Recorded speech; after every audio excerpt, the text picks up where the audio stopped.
Hi everyone, good afternoon or good morning or wherever you are.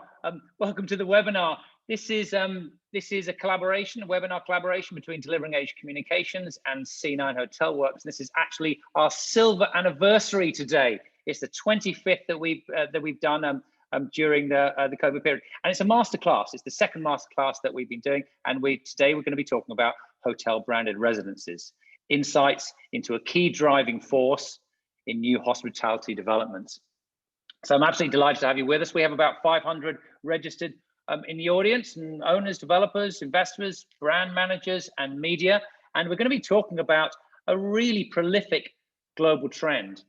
And to be honest, that was pre-COVID.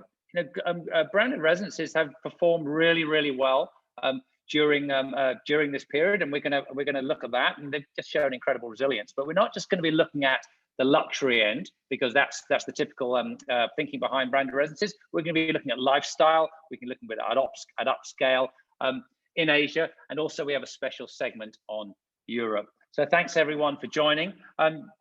Today our speakers are Jeff Tisdall, who's Senior Vice President Development, Residential and Extended Stay at Accor. Thanks for joining us, Jeff. Anand Rambachan, Head of Branded Residential, Intercontinental Hotel Groups. Chris Graham, Managing Director of Graham Associates. Ladashel Kovnikova, who's a partner with us worldwide. Andrew Corkery, who's Group CEO, Cello Group. Pekka Hirvi, who's Assistant Vice President, Franchise Global, the Ascot Limited. And last but not least, Bill Barnett, the Managing Director of C9 Hotelworks.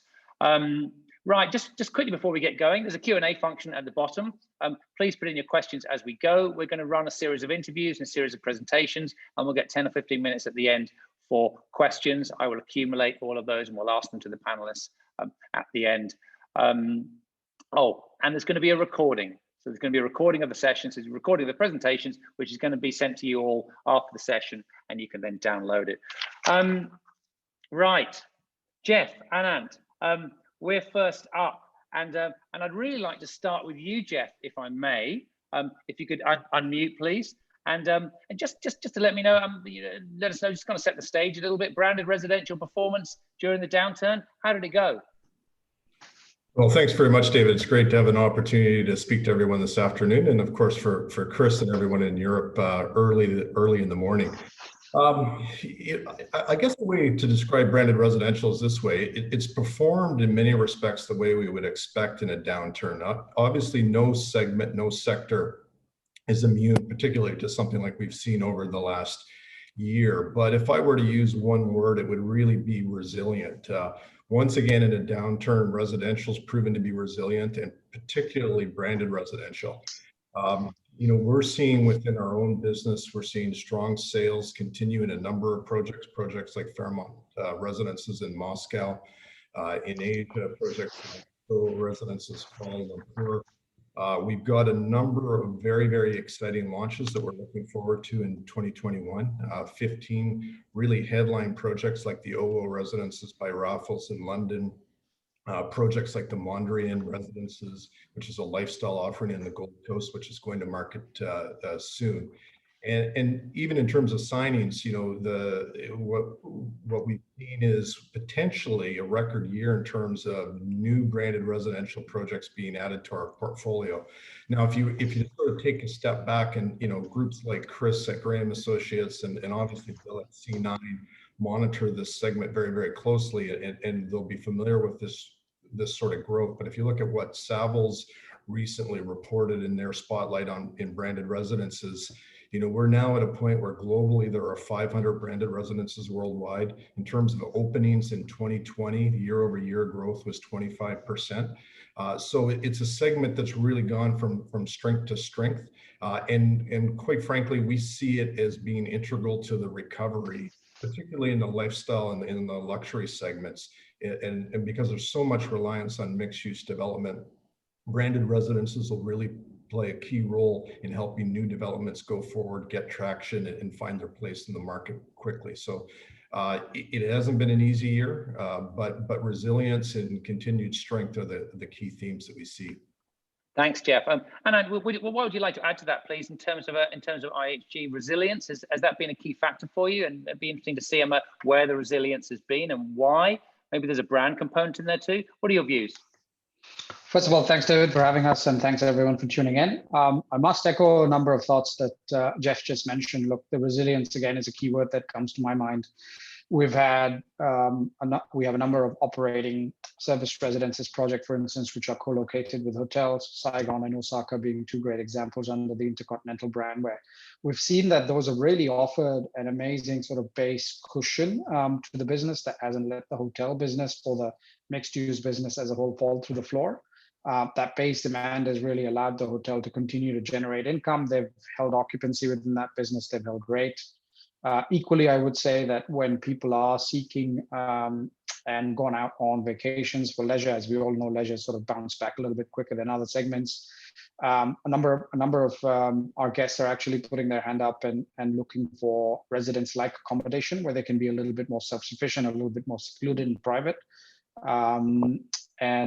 Equally, again, touching a little bit on Jeff's point, what's really fascinating is when we look at sales, for instance, right? And we have two live projects in the region, one in Hua Hin and one in Halong Bay, which we recently announced, and they've both done phenomenally well. Obviously, there was a bit of a lull in March, April when things sort of went into real lockdown, but since then, sales have come roaring back, and I think that's again a reflection of changing sort of desires and demands in our guests and amongst our customers that potentially want to own a piece of real estate they can call their own. They're where can take their family to for holidays. It's driving distance or a short hop away. Another point Jeff touched on again is on deals. We did see a little bit of a dip in the second quarter, but now that since countries have started to slowly reopen, pretty much every single deal we had going into the year has come back, and we're progressing discussions, and there's many more deals on the list. To your point, David, I think the brand is a key factor here, right? People are looking for confidence in that a certain product, a certain level of amenity service product is going to be delivered to them, and they are ultimately going to be looking at leading brands to be able to make that happen, and they're happy to pay the premium for it. And thank you. We're going to talk about luxury shortly. Shahan's just joined us, Chief Development Officer at Aman. Shahan, hi, welcome. Just want to before we do that though, just really want to have a look at the lifestyle and the upscale sector. I mean, typically branded residences always been about the luxury sector. So I'm really interested to know your guys' views on lifestyle and upscale. Starting with you, Jeff. I mean, how's the market going? Is this really a dynamic sector for growth? Can we believe in it longer term? Is it going to continue to grow? I mean, it's pretty small beginnings, I understand. Yeah, it's, I don't know that it's actually that small anymore. It's, if we went back 3 or 4 years ago, we definitely say, it's an emerging trend. I mean, this is a full-blown trend now from our perspective. Obviously, Accor has deep conviction when it comes to lifestyle generally. I'm sure everyone saw our announcement last week with respect to Ennismore and the new independent platform that we're creating for lifestyle brands. What's true of our hotel brands is fundamentally true of the lifestyle branded residential extensions. We're seeing tremendous appetite for those brands. We're already operating today 6 branded residences under our lifestyle brands. We've got another 18, actually now with the signing last week, we got another 19 under development. So those include brands like So, brands like SLS, Delano, Mondrian Residences, and so on. We don't see this as a passing phase. If in some respects, if you look at it, I mean, obviously there are wonderful brands. Enough company obviously has some great offerings in the luxury space. We do, and a number of our competitors do. And we don't see the demand for the classic luxury brands like Raffles or Four Seasons or Ritz or Intercontinental. We don't see that dissipating.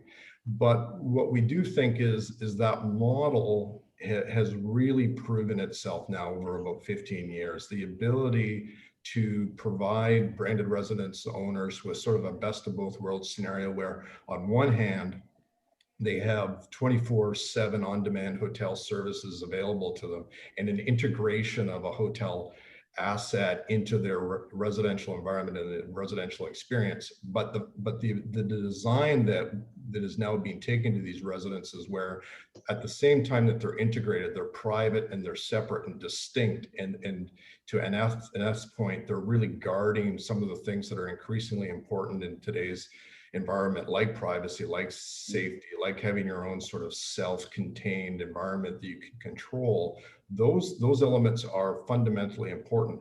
But I think what the market's looking for that it hasn't seen until sort of 2-3 years ago is a number of brands that help developers get to new customers. And as deep as the market is for the classic luxury and the ultra luxury brands, there are always going to be some buyers of residences who have a set of needs, a set of psychographic interests that just aren't going to be addressed by some of the classic luxury offerings. And at a core, I think what we're really excited about is just the depth of our offering now with 12 lifestyle brands. It becomes very, very difficult, together with our premium brands and our mid-scale brands and our luxe brands, not to imagine a consumer need that we're not able to address. So we that growth quite frankly accelerating, and we see this as a really enduring trend that will help drive growth out of the current moment that we find ourselves in. Thanks, Anna. Appreciate that, Jeff. Thank you. Anna, what about COVID outcomes? I mean, do you think products are going to change? Are they going to shift as a result of what we've been through over the last 8-12 months? I mean, is the product changing? You know, are we going to be seeing more and more demand for standalone, for example, versus co-located? Look, for the first thing, I think that the demand for, given the kind of sales that we're seeing in the second half of the year across our live marketing projects, post-COVID world looks to be very, very positive for branded residential. I think to Jeff's point, I think that market is going to get, it's deep enough, it's going to get wider in terms of the unique sort of design focused elements and wellness focused elements that buyers are looking for. In terms of co-located versus standalone, look, I still strongly believe that the co-located model probably still makes a ton of sense and should be the focus in resort destinations. It's core to how you deliver the resident experience and the guest experience. In an urban setting, however, I think that game's changing quite rapidly. You can see several luxury brands kind of get quite aggressively targeted on that standalone residence space. Jeff's company Accor has a project right here in Singapore. There's the Ritz-Carlton on Cairnhill Road.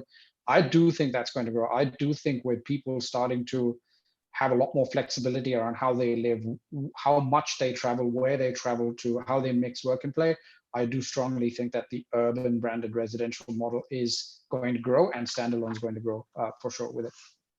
Okay, that's fantastic. We've already got a number of questions coming in, and there's going to be some more questions for you guys after this session. Our time is pretty much up, and I'm going to hand over. Thanks, Jeff Tisdall and very much indeed, and let's catch up a little bit later. Over to you, Bill. Hi, David. Thanks so much, and hi, Sean. Hi. Welcome to the webinar. Now we've got fast and furious. I've had a lot of coffee. I'm on my 4th coffee, so we're going to go fast. I've got lots of questions. I'm sitting in Phuket, and in 1988. The Aman Puri opened, and that really started this trend about ultra luxury residences. For anybody who knows Aman, again, you know, in our space, when we look for somebody who can get 4 digits on an average room rate, there's less than 5 out there in terms of our broad experience in terms of chains, and Aman certainly is one of those. So I've got a lot of questions, Sean, real quick. We're going to go fast, but you know, let's talk about why do Aman projects, you know, so many projects have resi components. You know, how important is that for you guys to have that equilibrium? Well, I would say, you know, we do have quite a few projects with resi components, but I think today we've got 33 properties coming on stream, and about 10-12 of them have residential from the start. I think what is important for us is that residential does add a much better potential return on investment for the developer. And certainly when Aman is the developer, and I think we are one of the few operators who also own a lot of our properties, that is very important. You know, so we also get a lot of requests from our guests. And I know you asked me about Aman junkies, but a lot of the Aman junkies want to have a home in an Aman. And so where it makes sense, and particularly in the cities, we do want to have residential. And I think it also allows us to build a permanent community of like-minded people who will keep returning to the property. And, you know, that is the essence of Aman at the end of the day. It's coming home, not visiting a hotel. I mean, let's talk about almond junkies for a minute. You gotta love that term, certainly. You know, but again, that came out of Phuket. Almond junkies, they're still there, but are they any different? You know, going backwards from last decade to before. What's changed? Question. I would say the original almond junkies are probably now, you know, the grandparents, right? And we have almond junkies now across the board, you know, from I guess 6 to 86, right? And what has changed is our demographic has gone a lot younger, because where the original junkies who came to Puri, to Aman Puri, Aman Dari, Aman Kila, with you know, their little families and so on, they've had their children have had grandchildren. Everyone still comes every year to Aman Puri, and now they go to Aman Giri, Aman Tokyo, and so on. And so we see the demographic come down towards the late 30s, early 40s, and we do have to evolve to, you know, to continue being relevant, but never losing the essence of Aman, right? The ability to create a sanctuary that's very private. Okay. I think that, you know, hopping on that question, what about the profile where branded residences today, has the demographic for your buyers come down as well? You know, for your residential buyers? I would say that it really depends on the location, right? So if you look at Aman Yara and Turks and Caicos, it's still the Americas, still the US, which is the primary market. If you look at Aman Puri, it's global. I mean, everyone, you know, around the world owns a villa in Aman Puri. And if you come to Bangkok, our latest announcement, and the first, well, after New York, the first residences that we've announced in an urban location, the buyers are, I would say, predominantly Asian. So a lot of Thais, Chinese, Singaporeans, Hong Kongers. So it's been a very interesting, you know, it's been interesting to see how the demographic has evolved. I mean, maybe let's talk about size. Size matters. I'm a big guy as well, but you know, what's too big or what's too small for an almond? You know, in terms of this, you know, in terms of, has that evolved as well? I know early days it had to be small, it had to be intimate, but is that changing? You know, in terms of the size of the properties. Good question. That's a very good and very difficult question, because as you would know, we've seen 10 key Amans, Amanikas, which is 10 tents in India. We've got a lot of 20, 24 key hotels. And we all know, how do you keep something so small commercially viable? Because it's great to have, you know, an Aman, but we need to keep them sustainable. And we also can't go to the other extreme where we are, you know, 200 rooms. And the dilemma is, you know, we have to keep them as small private sanctuaries, but we can't, and not be too dense, too packed.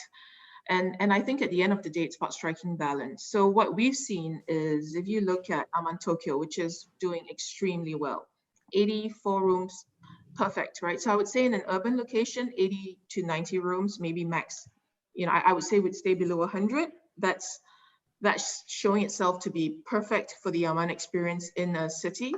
And in a resort location, I still think we will stick to maximum 40 to 50 keys. So still small. Maybe a quick one. Let's talk about health and wellness real quick, because we've seen, you know, in terms of the new, you know, everything, what's the new luxury? And nobody knows what's going to go on post-COVID and everything else. You say, you know, please call me, because I don't know what's going to happen. What's that mantra changing in terms of your guys' brand, and how are you addressing that? So I think for us, health and wellness has always been really important. So, you know, we choose locations where your body and your mind can completely relax and rejuvenate and get a new experience. But in recent years, we've added an additional element, right? That's more holistic. So it's now body, mind, and soul.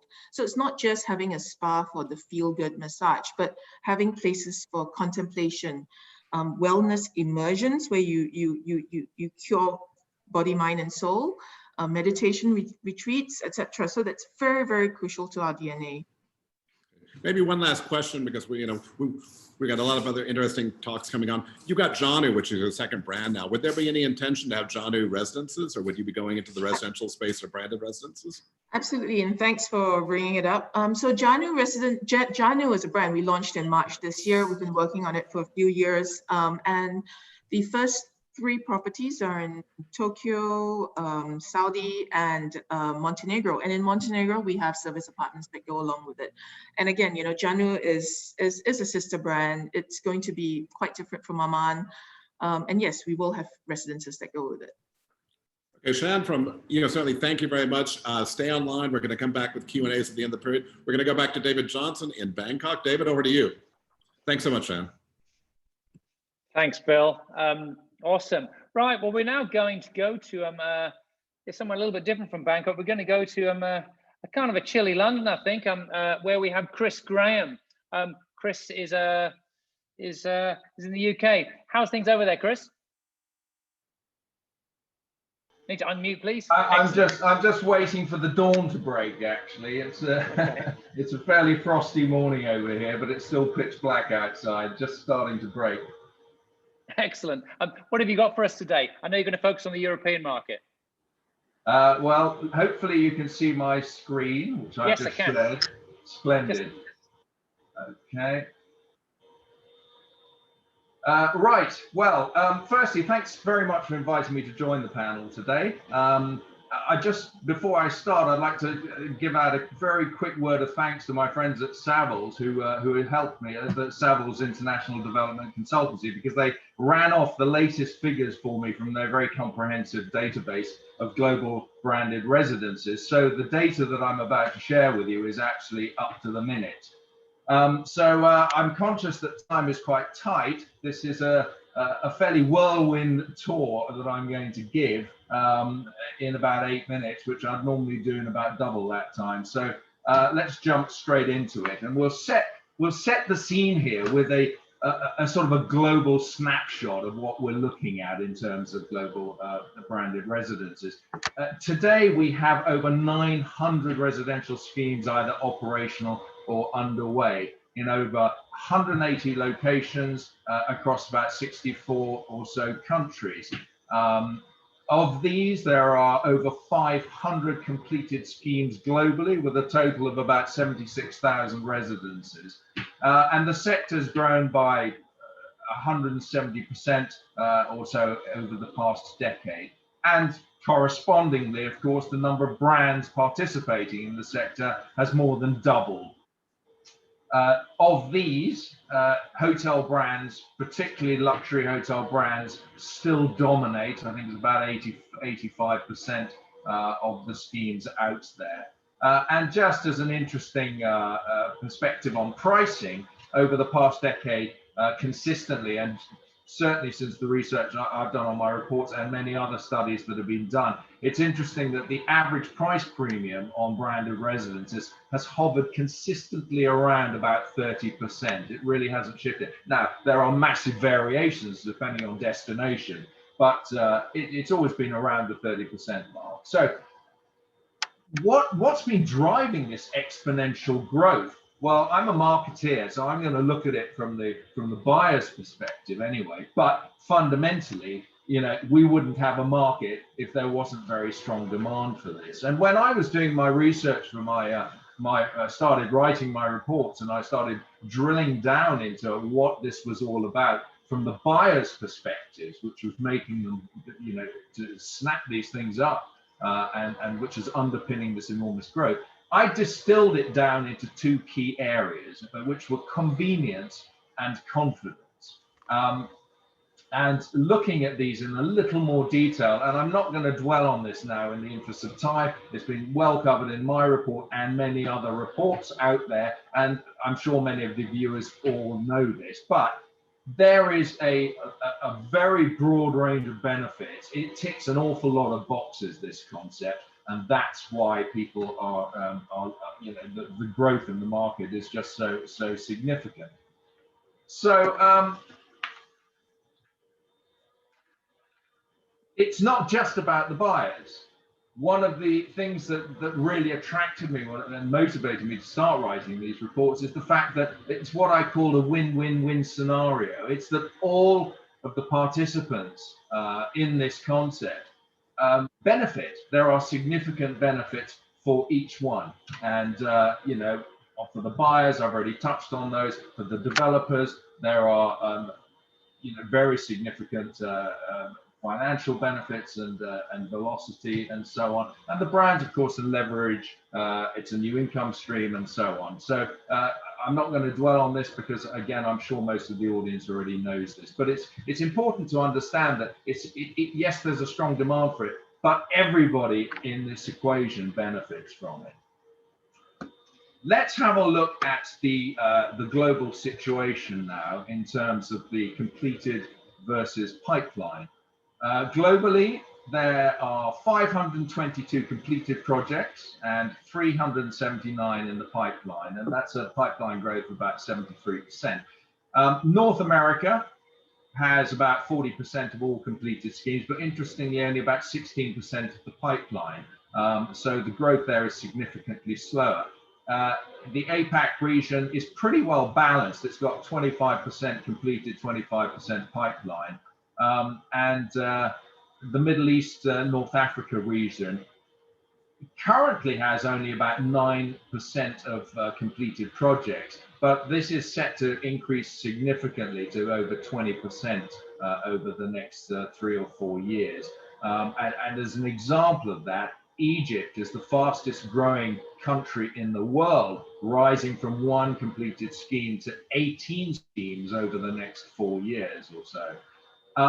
And then finally, and partly the focus of my presentation today, is Europe. And Europe currently has only about 13% of completed global schemes, but it accounts for 17% of the global pipeline. So there's a lot more happening in Europe. Let's take a closer look at this.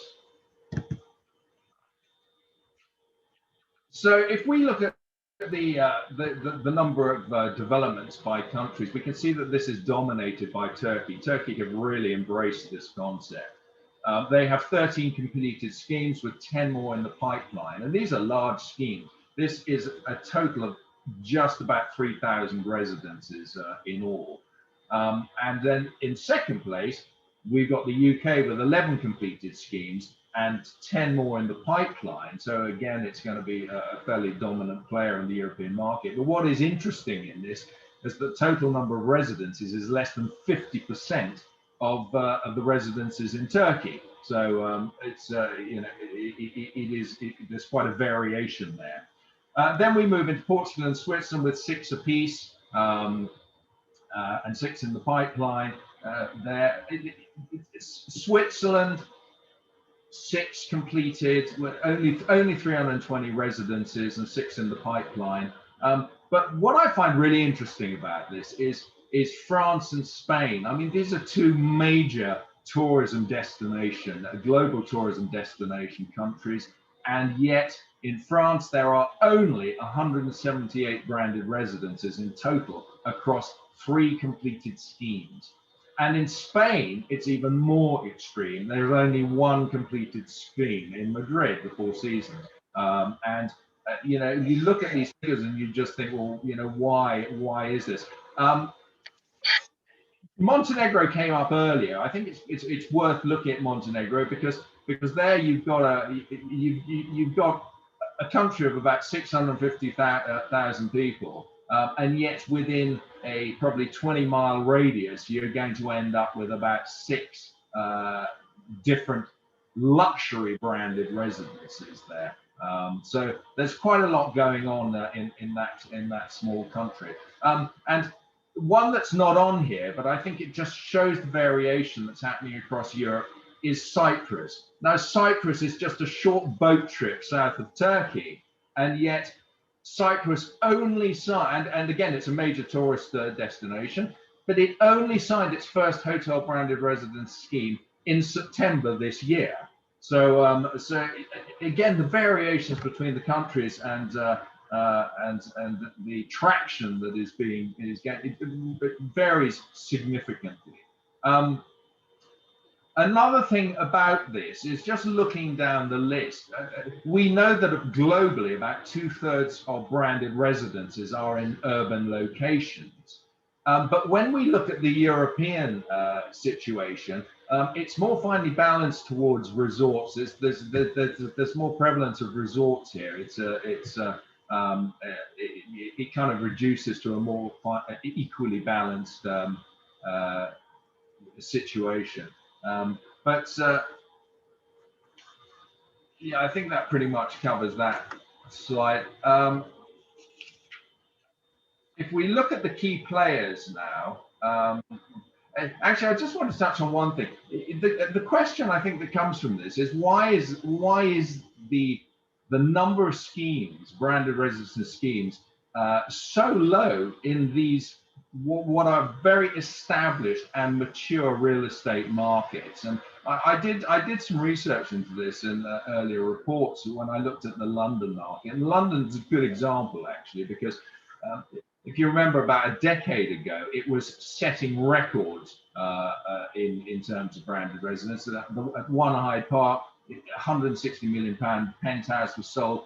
Opposite in Knightsbridge, just across the road, the Bulgari a duplex was sold, pre-sold for 90 million. I mean, really chunky figures here.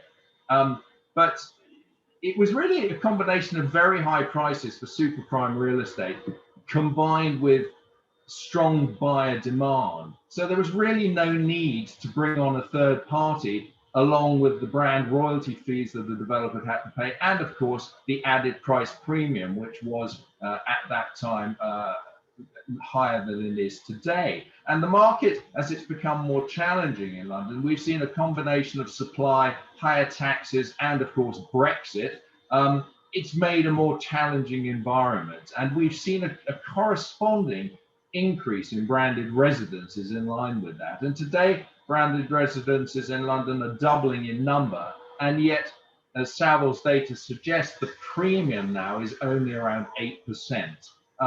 So why is this? Well, I think it's down to differentiation. It's what the brand can bring in terms of added value to differentiate them from the rest. And just as an aside, there's a section on my report on the Australian market, which I should have a short chapter on that, because it's similar there. Branded residences are now really just starting to gain traction, and I was curious as to why, such a big country really didn't have that many. So just moving on, let's look at the whoops, beg your pardon. The players here. You've got a few of the obvious ones, or the best known ones there. The dominant player has been You, and You is a design-led brand as opposed to hospitality, of course. But they are, with the pipeline, going to be overtaken by Marriott, of course. We've seen Mandarin Oriental and Six Senses leap up the leaderboard as well. Kempinski had quite a presence, but their pipeline is really quite slim, so their growth isn't significant. But I think one of the things that really I find interesting about this data is the number of boutique regional brands that appear on this list. These are mostly lifestyle resort brands. We've got Falkensteiner Hotels, which is a chain of hotels where it started going to residences based in Austria, Italy, and around the Balkans. We've got Martinal. Martinal is based just around around Lisbon area in Portugal. And we've got Fosen. Well, you'll know the brand. That, of course, owns Club Med. That's two Club Med alpine resorts there. And then you've got Lefay, which is again in the Southern Alps. Now, so these are all resort brands, and they're boutique resort brands. But it's interesting to see that they are on the European leaderboard, which I think is quite distinctive to Europe. That we've got the emergence of this type of brand. So just moving on now to the non-luxury. Chris, we've got about 1 more minute, just to let you know. Sorry to wrap you up. Actually, we're just moving on to the last couple. Okay. In terms of non-luxury brands, the sector's been dominated by luxury brands. We know this over the past few years, and I and other reports have all been predicting growth momentum in the non-luxury, i.e. the upper and upscale particularly, but even filtering down to the mid-scale segments. And You know, my view is that luxury is relative, and it depends on who your audience is. It doesn't have to be 5-star luxury. You know, it appeals to different people. And there are some really excellent brands in these lower starred categories. They do what they do very well, and they can offer significant value to buyers in the same way. And I think that these brands present a strong opportunity due to the lower costs for developers and, of course, the lower sales prices for buyers, thereby giving broader market appeal, and notably in emerging markets. Chris, I think we're nearly out of time.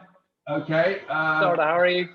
Just swifting on to the non-luxury brands, we can see who the players are.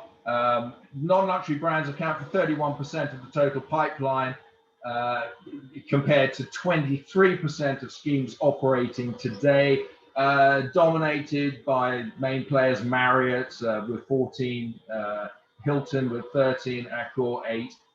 And here we can see the kind of breakdown of where that is. And I'll just leave you with a final thought about how quickly this market changes, because when I first wrote my report 5 years ago, I actually quoted HBS commenting on something that's already been mentioned, which is standalone residences. And they wrote that standalone residential products are not a major consideration for the future.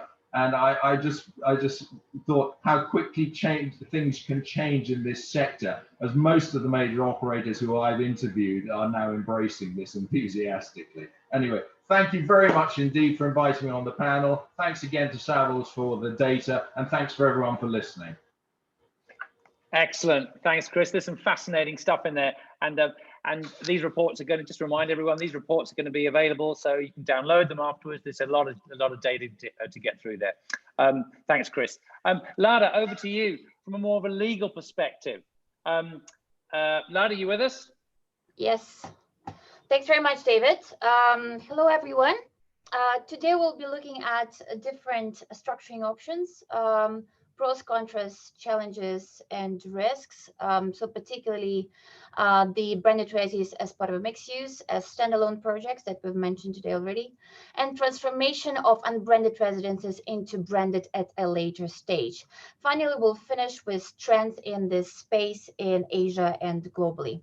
So our first slide, we'll start with branded resis as part of a mixed use. Now, as mentioned already, this is one of the most beneficial structures for the developer for two reasons. First of all, it allows the operator to have an ongoing business interest in this project in the long term. Second reason is because it ensures that the operator can offer a rental pool, an optional rental pool. Now, having an optional rental pool where the branded resis are located next to a hotel on the same land plot or adjacent land plot means that the developer widens the spectrum of potential buyers for this project, not only to those that are willing to reside in the residence themselves, but also to those who are looking into it as a pure real estate investment generating passive income. By contrast, as opposed to an optional rental pool, with a mandatory rental pool, the effect is exactly the opposite, because the developer will then face a situation where there is a much narrower pool of customers, mainly focused on buying the units as a real estate investment. So to sum up, this particular structure is the most beneficial for the developer and for the individual buyers, and also is a win-win-win situation, as was just mentioned by Chris, for an operator, because it allows to have a hotel and a rental pool structure, predominantly an optional rental pool structure, which allows the buyers to opt in or opt out upon notice. And most importantly as well, that there is, in most cases, shared facility between two components, which then allows to share the cost of maintenance and management between resi and a hotel component. Now, looking at the next structure as branded residences, a standalone project in our next slide. This particular type of project can be very successful for super prime sweet spot locations, CBD and megapolises. But if we are not having that sort of luxury location, we're talking of any other location, this type of project is not, this type of structure is not ideal. First of all, because there's a risk of potential brand damage of an operator in the long term, simply because it is very hard to enforce the implementation of brand standards, having hundreds of individual owners in the building. So in the long term, it may be really challenging to implement and enforce the brand standards in that property, and that property becomes worn out.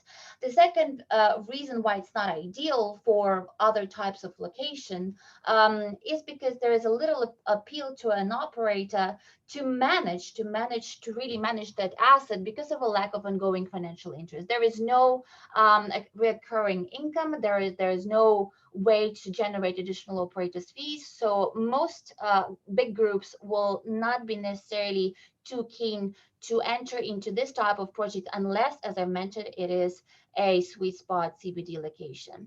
And the third reason why this is not an ideal structure is because, again, in the absence of a hotel component adjacent to a residential structure, the developer will not be simply able to offer any rental pool. And then what happens is that that project will no longer be interesting to those buyers who are looking at this type of projects as pure real estate investment, especially foreign investors. Now, again, to reiterate, this particular type of project can be really successful in sweet spot location CBD in megapolises, and we will touch base on how to address that second concern by structuring, and we'll touch base on that in our last slide on trends. So bear with us.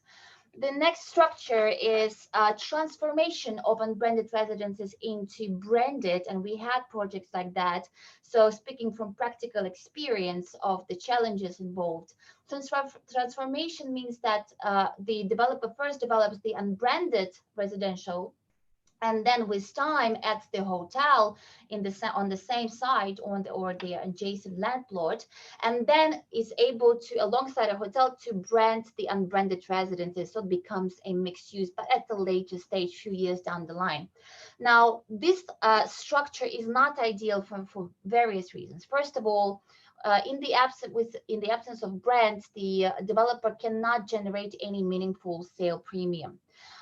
Even if the developer promises the brand at a later stage, this is not good enough to generate any meaningful sale premium.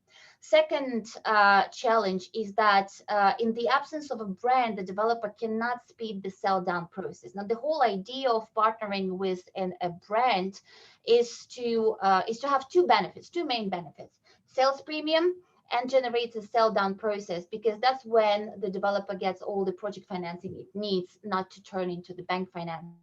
And that's the two benefits that will not be available to a developer in case they go through this particular type of structure. The third challenge is that the operator may be reluctant to offer a rental pool program to the existing residences because operator didn't collect any royalty fee in the first place. Now, it is a matter of commercial negotiations between the developer and operator to provide some sort of a fee to compensate the operator for bringing the bread into the existing residences later on, and then talk about adding the rental pool structure. And finally, the last most major risk in this particular structure is having a higher risk of Airbnb practices in the existing residences that impact the hotel performance. Now, this particular challenge can be managed if the developer has a foresight about this future transformation of the unbranded residences later on. And if the developer does have that foresight, the project can be structured from day one with all the project documentation necessary to sort of be able to flip into the branded schema very fast and very smoothly with no issues of implementing that schema. If the developer didn't think that through in the very beginning, the problem is to impose any restrictions or conditions, including on Airbnb practices, on the existing unit owners is very, very challenging, to say the least. So my recommendation to the developers on the webinar, please think ahead if you are willing to transform your unbranded residences into branded later on, and then that has to be structured and put in place before you start selling your units off plan. Now let's look at the trends in the branded residences space in Asia and globally. First is the guaranteed returns in rental pool projects. I know there was a Q&A on this particular topic. So to enhance the appeal of the branded residences projects, a lot of developers offer guaranteed returns in their rental pool projects. Now, the challenge here is, unlike the regulated jurisdictions, mature jurisdictions, where the law requires the developer to have a backup plan to back up that guarantee. It can be a line of credit, it can be an escrow arrangement, it can be a bank guarantee, whatever there is. A lot of mature jurisdictions do require to have that backup plan. But in emerging markets, especially in Asia, there is no regulation or very little regulation when it comes to this arrangement. So the challenge here is for the buyers to be confident in a particular developer that that guarantee will be respected. And what happened in COVID year 2020, that a number of developers did fail to default under the guarantee obligations. Whether or not that was justifiable, it's a matter of contract and applicable law, so we're not commenting on that specifically. But what is important to understand is the aftertaste. That particular default does not necessarily only impact the reputation of that particular developer, but it also impacts the reputation of the entire market as an investment destination, especially in the eyes of the foreigners. So the repercussions of those defaults are really long lasting, and developers have to be really cautious when they put the guarantees in place, and they have to think what will be that backup plan, because as I said, the reputation at stake is not just the developers, but also the market in general. And we do recommend the guarantees to be limited in time to make sure you only cover ideally the stabilization period, and the guarantee falls away as soon as the project reaches the stabilized performance. The second trend is the branded residences project, as just mentioned, expanding into an upscale and mid-scale segments. Now, from the unit buyer's perspective, all the benefits of branded residences projects are there regardless of a segment. So it's a hassle-free ownership, it's a rental pool scheme, it's the ability to have a resale premium on secondary markets, etc., etc., etc. So what it does for the developer is it allows to diversify the potential pool of customers and tap into different consumer capacity and pockets. So that's a good thing to have. The third trend is having a white label operator with a brand in franchise. And that works really well for standalone projects that we mentioned just now. So where a branded operator is not necessarily willing to manage the branded residences project as a standalone project, this is a very good way to go and to look at, to have a white label operator approved by a franchisor, and then a brand in franchise from a branded hotel chain. The next trend is having a brand outside of hospitality. So think of Armani, Versace, Moschino, Fendi, Mercedes-Benz, Porsche, Ferrari, etc., etc. All of these are existing projects or under development around the globe. And what it means that this particular project mainly targets the buyers who are willing to buy the units for their own personal living. So these are not for rental pool scheme, because obviously that type of brand cannot deliver the service. It cannot deliver the hotel service and rental pool scheme. And final trend is dual branding. It can be a luxury and upscale, or upscale and mid-scale, one next to each other. It works the same way as any other dual branded hotel. For instance, all the benefits and synergies between the two, tapping into different markets and segments and consumer capacity. That's it from my side. Thank you very much. Over to you, David. Lada, thank you. Some fascinating stuff in there, and please remember, everyone, that these presentations are going to be available to you to download after the session. I'm going to move swiftly on. We've got Andrew Corkery, the Group CEO of Cello Group. Andrew, you with us? I'm with you. Thank you, David, and thank you to everybody who's attending today. I'm humbled and honoured to be here. So I'm just going to talk about our journey in the last 11 years and developing a brand, and I'll get straight into that now.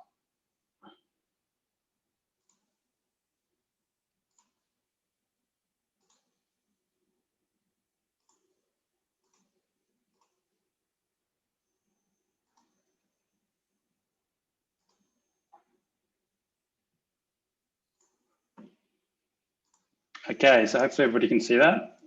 Yeah, good to go. Thank you. Great. So our journey started accidentally back in 2019 on a surf trip down to, 2009 down to Lombok. It's now sort of evolved into 200 staff over 5 countries and growing, even though we've amidst this this pandemic. Sorry, I didn't take issues here.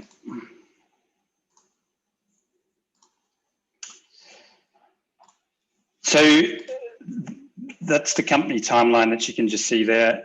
That's 11 years condensed up quite quickly. So the question is, why did we build our own brand?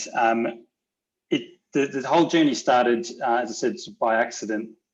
And we were never intended out building our own brand. It was an evolutionary thing. Our customers came to us and said, we like what you're doing. Can you help us build bespoke villas, private bespoke villas? We enjoyed going to Bali 30 years ago. We want to be in a remote location. We don't want to have the headache of dealing with local building companies, restrictions, etc. And so they're relying on us to build these villas. And that's what we've done over the last sort of 5 years is build bespoke villas, individually designed to the client's needs, which is obviously a challenge for operators to operate on. But it's certainly been one of the key items of success is that people want to have their own stamp of ownership with what they own. So who is our brand and also who is our client and where have they come from and what are their interests? And it's certainly an active lifestyle person who was in Bali 30 years ago, didn't have much money, disposable income then, has seen Bali evolve into what it is now, likes it for what it is now, but likes it for what it was back 30 years ago. And then that's sort of been what our development in Lombok is about, is aligning those interests with and traits with what Bali was 30 years ago. And building out villas, which now these people have disposable income, they can afford to build and own, and having great vistas and then also the active lifestyle of surfing, hiking, clean beaches, etc. So the good question is, why did we not build our own brand? And as I said, we didn't really know that we were creating our own brand when we began this process. We just listened to what our customer was after and tried to solve their issues, which was obviously building lovely villas in remote locations. And we have spoken to large brands and we have walked down that track with them, and we're still obviously open to do so in other future developments. But where we got to with the existing customer base we had, we don't think that they would align with a big corporate, and that's predominantly the reason that we feel that they wouldn't have been able to bonded with things with the larger brands.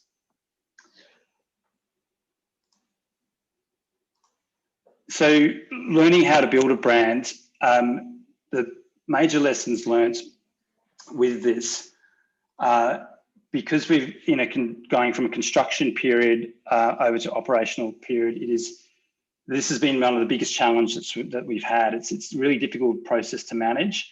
You've got two groups of people, one who wants to construct stuff and one who wants to operate, and they generally don't get on, these two types groups of people, and because they've got different agendas and different outlooks on life. So that's been a real big challenge that we've had in this process of building sort of 50 bespoke villas on this site. And COVID, the silver lining of COVID has been that we've shut down the operation and just focused on the construction. And if there's anything good to say about COVID, then this is one thing. The other lessons learned is finding mentors, and consultants are great. Thank you, Bill. We appreciate all the efforts that you've put into us over the last few years. But having a mentor really helps you, because by mentor I mean someone who's done something that you're trying to achieve in the location that you have achieved. In Indonesia and developing countries throw a completely different twist on things, and it's important that if you do have a mentor, it's someone who has done something in country. And we certainly had one of those persons, and they helped us.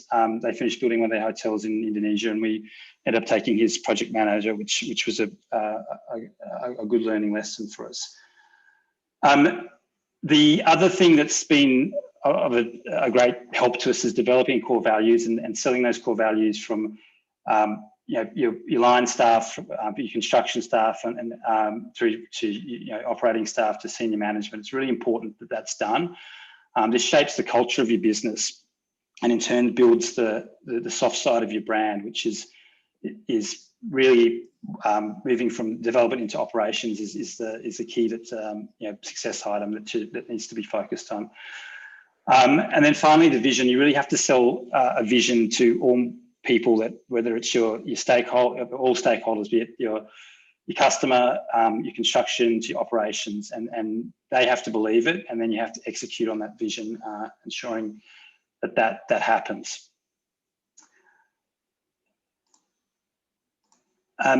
Finally, one of the key successes that we've found, and success I always say is not final, is the vertical integration for us. And it does add overhead and risk, but in situations like COVID, it's enabled us to continue with business, because we've got construction happening and other architectural design and all this sort of stuff going on. So overseeing the entire project from beginning to end is what our business has been about, and taking in that vertical control has given us vertical integration. Has given us that control of the project, so we could deliver on the visions that we talked about in the previous slide. So that's it for me. I hope that's useful to all of you out there. And our journey's certainly been an interesting one, and it's been something which is very rewarding to the group. Andrew, thank you. That was really fascinating. That's a great and insightful journey. That's not easy out there, developing and building your own brand. Great insights. Thanks very much. I'm gonna hand over quickly to. We've got one more presentation today, and that's Pekka Hirvi, who's Assistant VP Franchise Global to Ascot Limited. Pekka, are you with us, please? Yes, I am. Thank you very much. Thank you Excellent. very much. Pleasure. Let me share my screen right away. Get cracking with the presentation.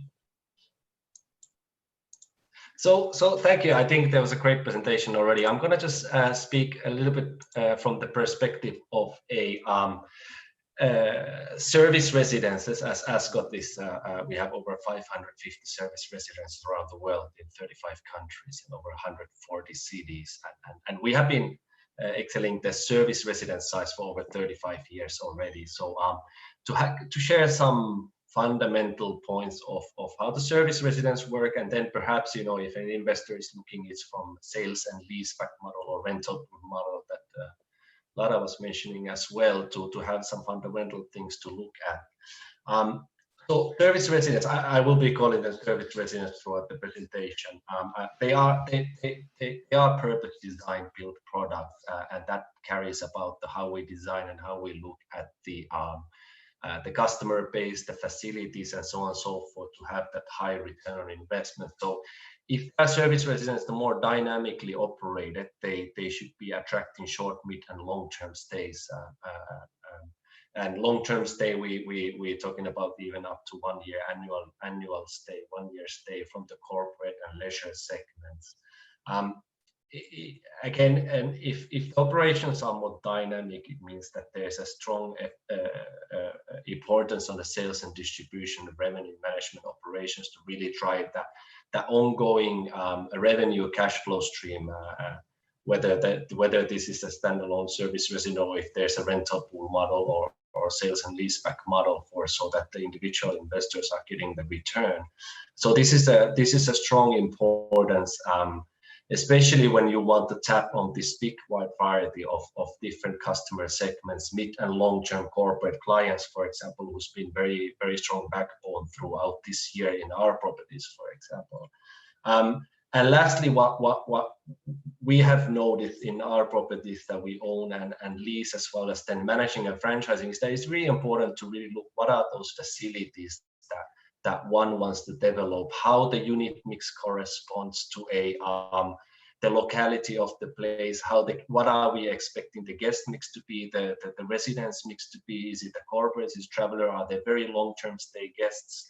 And then how do we design the public facilities, mainly from the restaurant offering, the kitchenettes in the residences, so it really attracts that optimized mix of the guests. It serves its purpose, and then it drives that strong maximized return on invested capital or return on capital employed throughout the life cycle of the asset. Why I wanted to mention, I think Jeff and Anand mentioned about stability, resilience from the service residence or brand residence perspective of this year. I wanted to look a little bit further in the terms of for the past 20 years, which is easily the life of such assets. So if you look past 20 years, there has been a lot of events globally that have been distressing the travel and tourism industry now. We cannot control, of course, this one, and hence we should not be worried about, but I think it's very important that we recognize that there are events that affecting on our industry, but at the same time, there is also seasonality, there's a cyclical nature within that particular location. So this has to be taken also in account when you have a product that is able to attract short, mid, and long-term guests. It obviously mitigates the risk and stabilizes the cash flow performance through the asset life. But I just want to finish the slide in saying on a positive note that throughout these past 20 years, the industry, of course, has been very resilient and always has bounced back, and the global travel has been growing tremendously over the past 20 years. So there's still positive signs. I don't want this slide to be a negative one. So some of the key success factors of a service residence, what we definitely see, I mentioned about stability. I will share also some figures about the resilience throughout this very strange year of 2020. But there's a certain simplicity also in the operations of service residences. It's very heavily focused on yielding on those apartments, making sure the apartments running with the high occupancy, and as mentioned, the public facilities are very optimized. So they are fairly simple, well, certainly more simple operations than maybe a typical hotel product, especially if we are looking at the let's say upscale segment products such as Citadines Apart Hotel.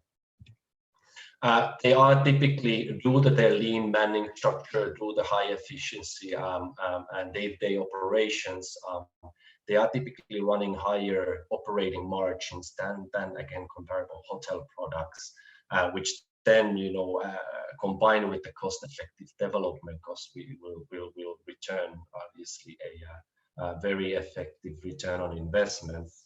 And the products are very flexible and they're suitable for obviously for being a new build products, but also opportunity for conversions from the office space, office buildings, potentially residential buildings, or well, in our case, we have converted department store in Osaka in Japan to be service residence. So there's truly the flexibility of converting for such a product. They are suitable for dual branding, where we can combine the hotel product as well as the service residence aspect, and then they can be the value value driving hospitality part of a large and mixed-use development. Many of our properties are, and I'm sure with all my fellow panelists as well, as a part of shopping mall development, for example, the commercial spaces, office complex developments or residential developments as a part of bringing that hospitality aspect into those developments. So I mentioned about resilience, and Jeff and Anand mentioned as well throughout this year. So it's not really to toot Ascot's own horn. This is throughout the consultancy, and markets has been the same, that the service residence model has outperformed this year in terms of performance. We have seen the similar situation pre-COVID. We expect that to continue post-COVID as well, but truly in this year has provided a very nice stable cash flow throughout this very difficult year for everyone. So what to look from the brand or for the company if you are an investor, if you're a developer, if you're an institutional investor, private investor, definitely somebody that has the operational expertise of whether it's a service residence or brand residence goes without saying. And are these the core product of the company's portfolio? Such an expertise of built up over the years, of course, translates to understanding the business model, having the business knowledge, as well as then to help to advise what the unit mix, what the product should be in each location by looking the micro analysis for the location and so on and so forth, and to really help to build that very optimized product, having a higher chance to bring that return on investment. The design expertise, of course, has to be there, and also the flexibility of tailoring those products into each location, which is a very important in today's global world. And lastly, if they're dynamically operated products, then of course you want to have a company which can provide global regional supports in order to tap those international markets, in order to be able to tap into a global corporate accounts, driving the long midterm stay, and really bring a comprehensive demand to these assets to provide that stable cash flow and performance throughout the life, the asset life. And this is my last slide.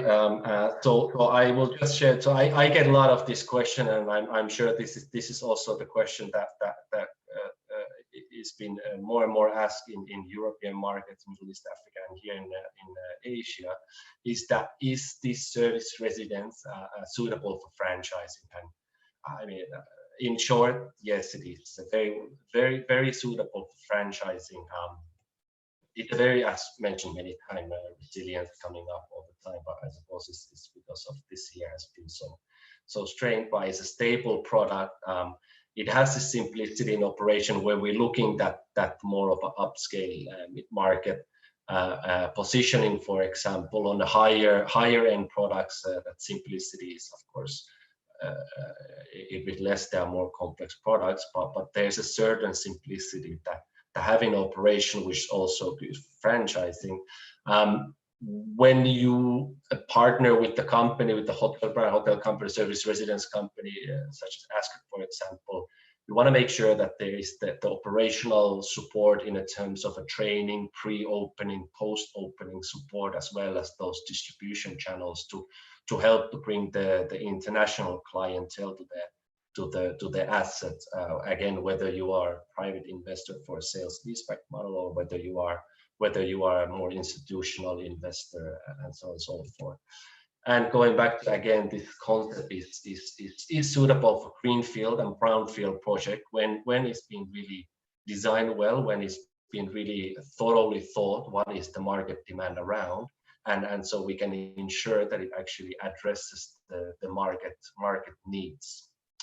So that is my last point. I don't know if I exceeded my 8 minutes of fame for this one. So thank you very much, and I'm happy to answer any questions online, offline. Yeah, Pekka, thank you. I think you were just about 30 seconds over, but but thanks a lot for keeping to time, guys. Because we are getting pretty much out of time, but we just got time for a few quick ones. And I'm going to start with you, Sian, if I may. Sian, you with us? Yep. Excellent. Hey, I'm just dying to know about Aman. You know, I mean, what is the Aman mojo? I mean, it's a brand that's traveled for 3 decades. Can you share the secret with us, please?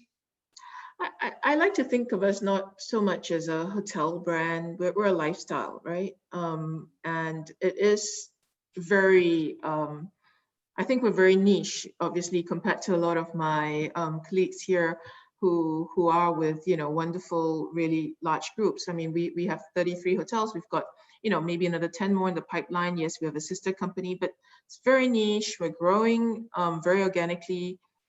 It's all about maintaining brand integrity, but increasing commercial viability at the same time. For a very small group of people, we don't need to reach out to, you know, the top 20% of the population. We need to reach out to the top 1%, or in the case of a place like China, the top 0.1%. That's right. Thank you.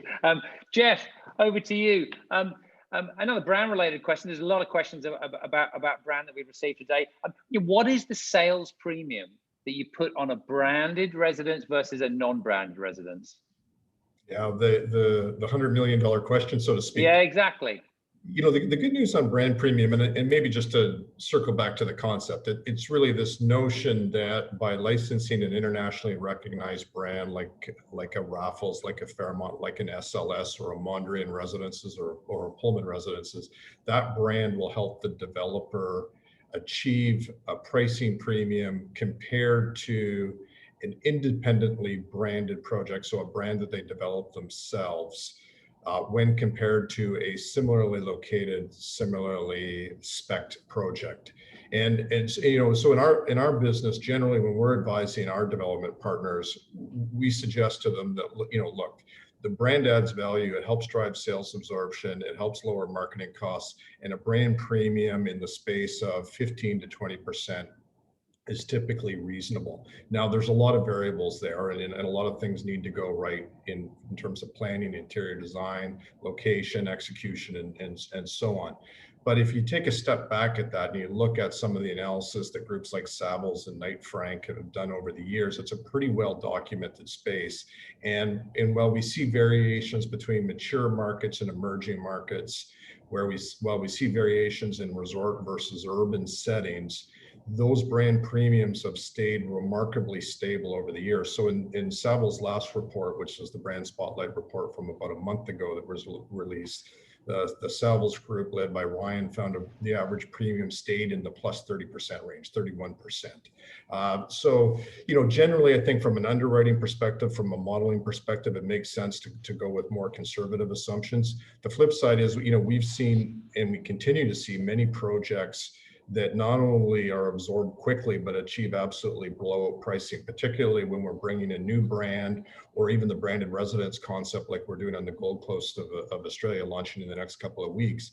You know, this is not only a concept that, as Chris touched on, is really new for Australia, it's lifestyle entering the market at really a critical point. So, you know, we're very, very optimistic generally, but it's a space that I think for developers, probably the best source is to point you back to groups like Chris at Graham Associates, to groups like Bill at C9, and of course, groups like Savills, who have done a lot of research into this.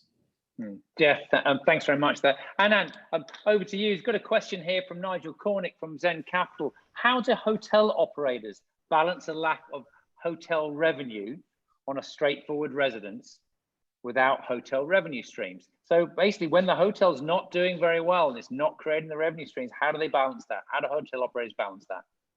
So this is in context of a standalone project, I assume, where you don't have a ongoing sort of nightly or whatever sales, right? You're on your base fee and incentive fee.